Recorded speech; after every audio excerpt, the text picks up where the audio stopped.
Welcome to health you and अब मैं आज आपको बताऊंगा गम इन्फेक्शन।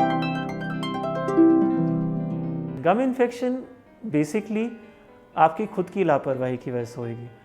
दूसरा कि हम डॉक्टर के पास नहीं जाते, हम ब्रश तेज़ कर रहे हैं या हमें पता है हमारे दांतों के बीच में खाना फंस रहा है और हम उसको ठीक नहीं करवा रहे हैं। तीसरा, प्रेगनेंसी में बहुत ज़्यादा गम प्रॉब्लम्स फेस होती हैं।